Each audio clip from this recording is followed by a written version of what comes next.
جو کرسمس کا دن ہے اس میں عیسائی حضرات کا دعویٰ ہے کہ اس دن حضرت عیسیٰ علیہ السلام پیدا ہوئے. تو کرسمس کے حوالے سے ہم سب کو ایک بات سوچنی چاہیے کہ حضرت عیسیٰ علیہ السلام کی پیدائش کا مقصد کیا تھا. حق کو دنیا میں واضح کرنا. حضرت عیسیٰ علیہ السلام شراب کو حرام کر کے گئے ہیں. حضرت عیسیٰ علیہ السلام زنا کو حرام کر کے گئے ہیں. حضرت عیسیٰ علیہ السلام والدین کے حقوق بیان کر کے گئے ہیں. تو آپ دیکھیے کہ کیا اس پر حضرت عیسیٰ کی ان تعلیمات پر عمل ہو رہا ہے. یا ایسا تو نہیں ہے کہ صرف ایک دن منایا جا رہا ہے اور حضرت عیسیٰ علیہ السلام کی جو اصل تعلیمات تھی ان تعلیمات کو بالکل نظر انداز کر دیا گیا ہے. حضرت عیسیٰ علیہ السلام کی تو داڑھی تھی. حضرت عیسیٰ علیہ السلام تو توحید کے علمبردار تھے. حضرت عیسیٰ علیہ السلام جب پیدا ہوئے تو انجیل کہتی ہے کہ حضرت عیسیٰ علیہ السلام نے ماں کی گود میں، حضرت مریم کی گود میں، ایک خدا کی طرف لوگوں کو بلایا ہے اور ایک خدا کے عبادت کی ہمیں دعوت دی ہے. تو کرسمس کے موقع پر ہماری عیسائی برادری کو حضرت عیسیٰ کی ان تعلیمات کے بارے میں بھی غور کرنا چاہیے.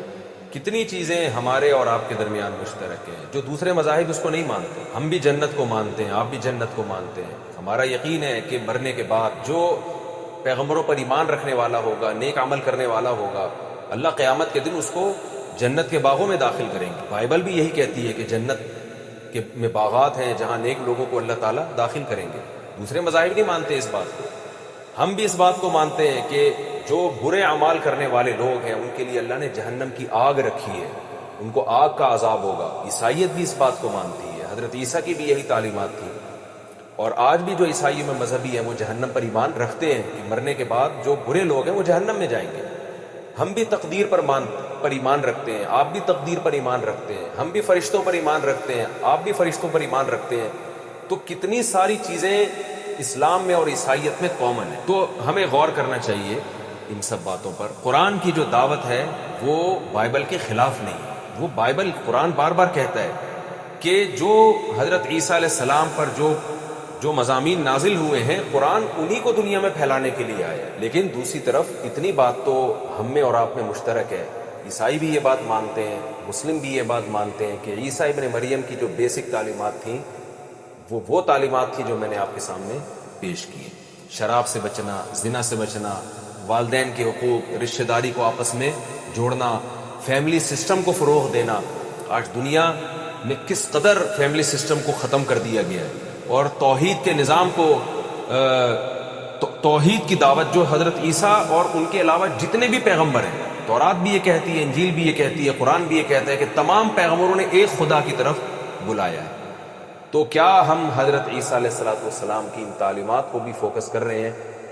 یہ بہرحال ہمارے لیے غور کرنے کا مقام ہے. اللہ تعالی ہم سب کو سمجھنے کی اور عمل کرنے کی توفیق عطا فرمائے. Like, comment, share and subscribe to Mufti Tariq Masood, famous scholar. بسم اللہ الرحمن الرحیم، نحمدہ ونصلی علی رسولہ الکریم. کرسمس کے حوالے سے میں کچھ باتیں آپ کے سامنے پیش کروں گا، لیکن آج میرے مخاطبین عیسائی برادری ہے. شاید میری جو ابھی میں آپ کے سامنے بات کروں گا اس کے مخاطبین مسلمان نہیں ہیں.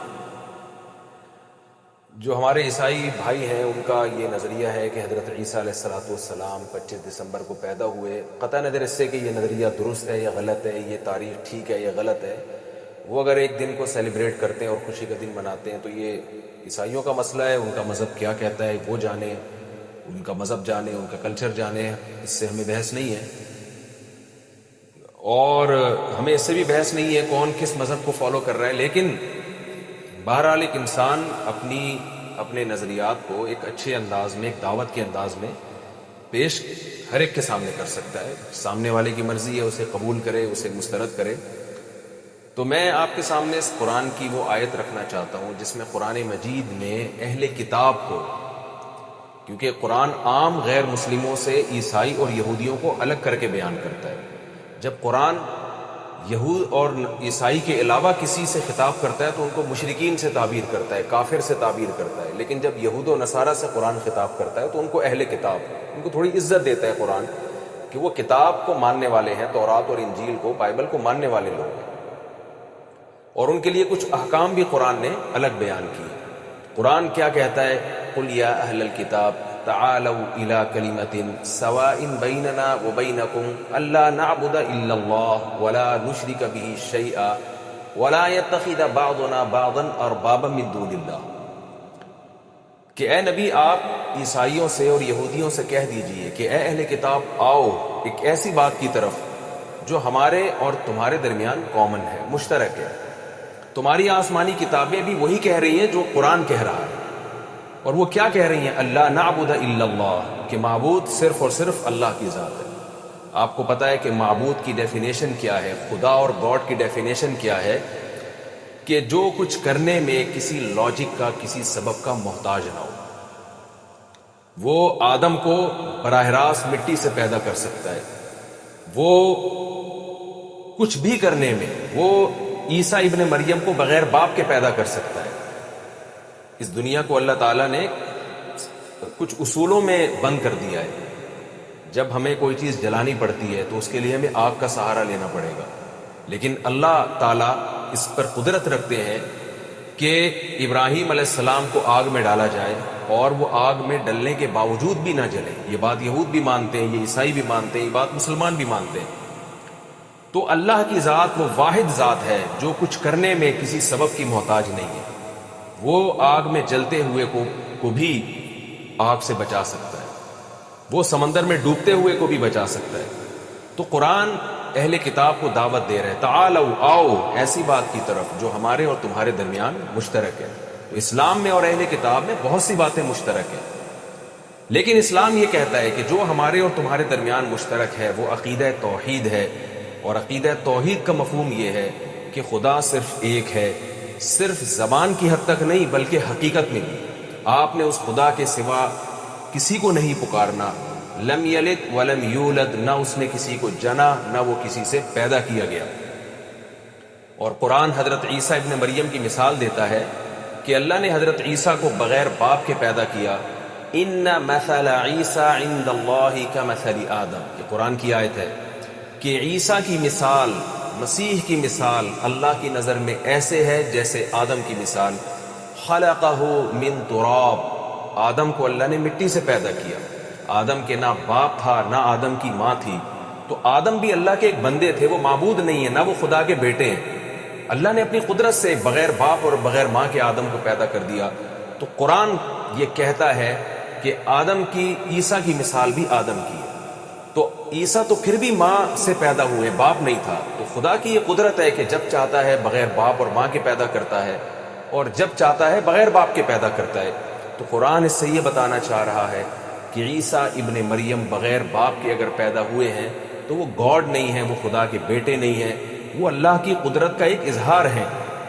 وَكَلِمَتُهُ أَلْقَاهَا إِلَى مریم، اللہ نے کلمہ کن کی طاقت سے ان کو پیدا کیا۔ یہ کلمہ کن کی طاقت حضرت مریم کے رحم میں یہ روح پھونکی گئی ہے، اور اس کن کی طاقت سے اللہ نے عیسیٰ ابن مریم کو پیدا کیا۔ اس لیے عیسیٰ ابن مریم کو کلمۃ اللہ کہا جاتا ہے، اللہ کا کلمہ۔ تو الحق من ربک، قرآن کہتا ہے حق وہ ہے جو تیرا رب بیان کر رہا ہے۔ فلا تکونن من الممترین، آپ شک کرنے والوں میں ہرگز نہ ہو۔ اور پھر قرآن خصوصیت کے ساتھ اہل کتاب کے بارے میں ایک خوشخبری دیتا ہے اہل اسلام کو۔ وَلَتَجِدَنَّ أَقْرَبَهُمْ مَوَدَّةً لِلَّذِينَ آمَنُوا الَّذِينَ قَالُوا إِنَّا نَصَارَىٰ، فرمایا کہ اے نبی آپ اسلام کے سب سے قریب ترین دیکھیں گے جس مذہب کو، وہ کرسچن ہیں، وہ عیسائی لوگ ہیں جو آپ کو اسلام کے سب سے قریب نظر آئیں گے۔ اور آج بھی دنیا میں سب سے زیادہ جو مذہب قبول کرنے والی قوم ہے، اسلام قبول کرنے والی قوم ہے، وہ آج بھی دنیا میں سب سے زیادہ کرسچن ہے، سب سے زیادہ عیسائی ہے۔ اور اس کی قرآن وجہ بھی بیان کرتا ہے، ذَلِكَ بِأَنَّ مِنْهُمْ قِسِّيسِينَ وَرُهْبَانًا وَأَنَّهُمْ لَا يَسْتَكْبِرُونَ۔ وجہ قرآن یہ بیان کرتا ہے کہ عیسائی مذہب کی تعلیمات میں رہبانیت ہے، دنیا سے بے رغبتی ہے، اور اس مذہب کی تعلیمات میں حق کو قبول کرنا ہے۔ اس کو اتنا زیادہ عیسائی مذہب میں فوکس کیا گیا ہے کہ جب اہل کتاب اور عیسائی کے سامنے قرآن کی آیات تلاوت کی جاتی ہیں اور وہ اس کو سمجھتے ہیں، تو قرآن کہتا ہے تَرَىٰ أَعْيُنَهُمْ تَفِيضُ مِنَ الدَّمْعِ، اے مخاطب تم دیکھو گے کہ ان کی آنکھیں آنسوؤں سے بہنا شروع ہو جاتی ہیں، مِمَّا عَرَفُوا مِنَ الْحَقِّ، اس لیے کہ یہ حق کو پہچان جاتے ہیں۔ آپ حضرت عیسیٰ علیہ السلام کی شان میں قرآن کی سورہ مریم پڑھیں، کیسے اللہ نے حضرت مریم کو اور حضرت عیسیٰ ابن مریم کو ڈیفائن کیا ہے، اور کیسے ان کی تعریفیں کی ہیں، اور کیسے ان کے معجزات کا ذکر کیا ہے کہ حضرت عیسیٰ ابن مریم کیسے مٹی کا ایک پرندہ بنایا کرتے اور اس میں پھونک مارتے اور وہ اللہ کے حکم سے پرندہ بن کے اڑنا شروع ہو جایا کرتا تھا۔ تو قرآن یہ بیان کرتا ہے کہ عیسائی اسلام کے سب سے زیادہ قریب ہے، اور عیسائی قوم من حیث القوم مسلمانوں سے سب سے کم دشمنی رکھنے والی قوم ہے۔ اس کی ایک وجہ بھی بیان ہے، یعنی اس کی ایک عقلی لاجک بھی ہے، وہ یہ ہے کہ عیسائی حضرت عیسیٰ ابن مریم پر بھی ایمان رکھتے ہیں اور موسیٰ علیہ السلام پر بھی ایمان رکھتے ہیں، جبکہ یہودی حضرت عیسیٰ علیہ السلام کے منکر ہیں۔ تو یہ ٹھیک ہے کہ عیسائی حضرت محمد صلی اللہ علیہ وسلم کی نبوت کا انکار کرتے ہیں، لیکن ہماری رائے میں عیسائی ایک نبی کا انکار کر رہے ہیں، باقی تمام پیغمبروں کو مان رہے ہیں۔ اس کے مقابلے میں یہودی عیسیٰ ابن مریم کا بھی انکار کرتے ہیں، محمد صلی اللہ علیہ وسلم کا بھی انکار کرتے ہیں، تو وہ اسلام سے نسبتاً دور ہیں۔ اور یہود اور عیسائی کے علاوہ دنیا میں جتنے مذاہب ہیں وہ کسی بھی پیغمبر کا اقرار نہیں کرتے، تو اسلام سے اور زیادہ کنارے پر کھڑے ہوئے ہیں۔ تو قرآن یہ دعوت دیتا ہے کہ مجھے پڑھو، مجھے سمجھو، اور میں تمہیں حقیقی توحید کی طرف بلا رہا ہوں۔ تو ہم سب کو چاہیے کہ ہم حق کو پہچاننے کی کوشش کریں۔ میری بھی یہ ذمہ داری ہے کہ جہاں مجھے حق نظر آتا ہے میں اس کو فالو کروں۔ ہماری عیسائی برادری کی بھی یہ ذمہ داری ہے کہ جہاں ان کو حق نظر آتا ہے وہ اس کو فالو کریں۔ ہندوؤں کی بھی یہ ذمہ داری ہے کہ جہاں اس کو حق نظر آتا ہے وہ اس کو فالو کرے، کیونکہ قیامت کے دن کوئی کسی قومیت کی بیس پہ اس کی بخشش نہیں ہوگی۔ قیامت کے دن بخشش اس پر ہوگی، قیامت کے دن اجر اس پہ ملے گا کہ کس نے حق کو فالو کیا اور کس نے حق کے راستے کو چھوڑا۔ میں اللہ تعالیٰ سے دعا کرتا ہوں کہ اللہ تعالیٰ ہم سب کو حق کے راستے پر چلنے کی توفیق عطا فرمائے اور باطل راستوں سے اللہ ہم سب کو بچنے کی توفیق عطا فرمائے۔ وما علینا الا البلاغ۔